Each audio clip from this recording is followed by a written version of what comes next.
Donc, exercice 2. Les premiers me semblent assez évidents. Si on prend les derniers qui vous sont demandés ici, vous me dites IJKL un peu plus dur, c'est juste. Donc, si je commence par le I, on me demande la vitesse de l'automobiliste.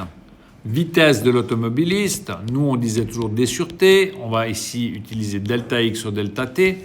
Donc, delta X sur delta T, le déplacement divisé par l'intervalle de temps. Si je regarde l'automobiliste, ici en trétier, donc c'est le rouge entre initial et final. Donc, la position finale, X final moins position initiale, temps final moins temps initial. La position finale, il est en A. Il est en A au kilomètre 0. Alors qu'au départ, il était au kilomètre 130. Ici, bizarrement, le déplacement, le delta X, il est négatif. Eh bien, soit. L'automobiliste, c'est pas les chrétiens? C'est ça, oui. L'automobiliste, c'est le trétier. Donc, il part de 130 et il arrive à 0. Donc, le final est en 0 et l'initial est en 130.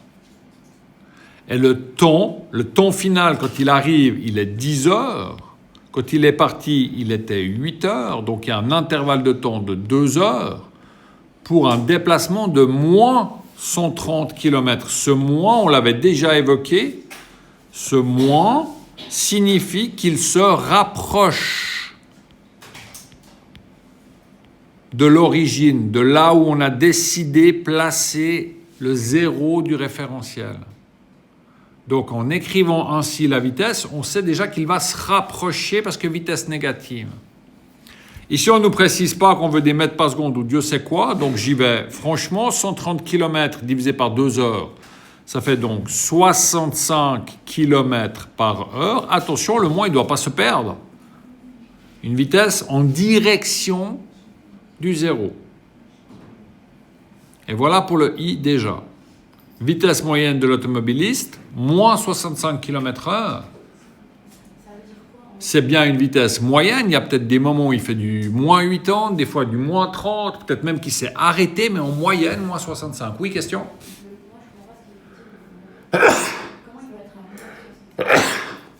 Le moins, ça veut dire ici qu'il va se rapprocher du zéro du référentiel.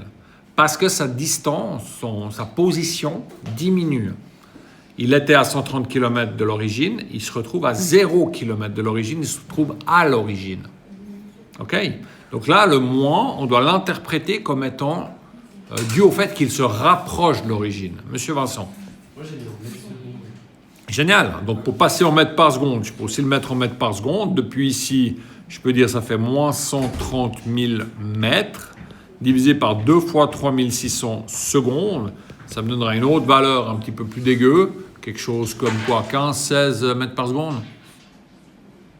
Non, moi, j'ai 9,03. Ouais, 9,03, là, ça ne peut pas être juste. On va faire le calcul. 130 000 divisé par, du coup, 7200, ça fait moins 18,06 mètres par seconde.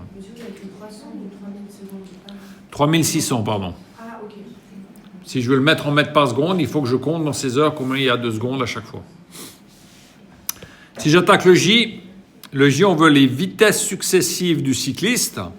Donc, par exemple, prenons la dernière vitesse du cycliste ici, la dernière partie. Prenons le dernier tronçon du cycliste. Donc, toujours vitesse moyenne égale variation de position, c'est-à-dire déplacement divisé par intervalle de temps, x final moins x initial, sur t final moins t initial. Donc ici, le x final de notre gaillard, de notre cycliste,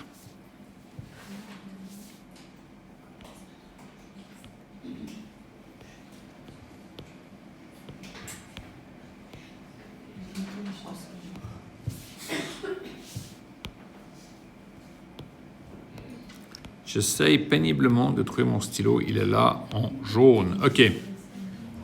Donc, en finale, notre gaillard, il est là à 130 km. Ça, c'est notre X final. Donc, 130 à la fin. Et si je regarde le dernier tronçon, eh bien, je suis ici, au départ, à 50. Donc, sur le dernier tronçon, il a fait un déplacement de 80 km. Les horaires sont ici. Donc, au final, il était à 12 heures et il est parti pour ce dernier tronçon à 10h15. 12 heures moins 10h15, ça fait 1h45. 45 minutes, c'est pas 1,45, hein, ça ce n'est pas égal à 1,45, attention. Donc 80 km et 3 quarts d'heure, bah, c'est 1,75 heures. Donc j'ai 80 divisé par 1,75 et ça me fait 45,71 km/h. C'est un très bon cycliste qui a roulé bien vite pendant quasiment 2 heures. Je peux aussi le mettre en mètres par seconde. Dans ce cas-là, je vais dire ça fait 80 000 mètres. C'est 1,75 heures, c'est 1,75 fois 3600. Et je vais trouver une vitesse en mètres par seconde de 12,70 mètres par seconde. Oui, je vous écoute. Oui, mais il faut être conscient que sur un certain tronçon, il a une certaine vitesse moyenne, mais il peut très bien avoir fait des pointes de vitesse à certains moments. Oui, pour nous, ce sera la même chose jusqu'à un certain stade où je vous le dirai. Oui. C'est juste une question pour l'exercice qu'on a fait juste avant. En fait, je ne comprends pas pourquoi c'est en moins. Pourquoi c'est en? La réponse, elle est en moins. Alors, on l'a dit. Pourquoi ce moins? Parce que ça veut dire que ça se rapproche de l'origine. Et en effet, si on regarde le graphe, là, on voit que l'automobiliste en trépied, il se rapproche du zéro.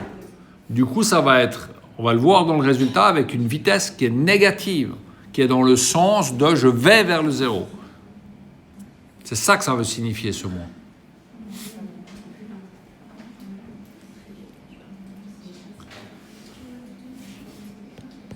K, vitesse moyenne du cycliste, ben on va prendre le total. Donc là, on parle avec les arrêts.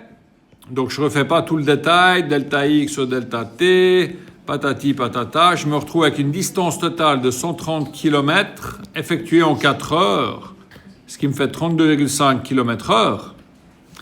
Et pour le L, idem, vitesse delta X sur delta T, sauf que là, on ne prend pas en compte les moments où il s'est arrêté.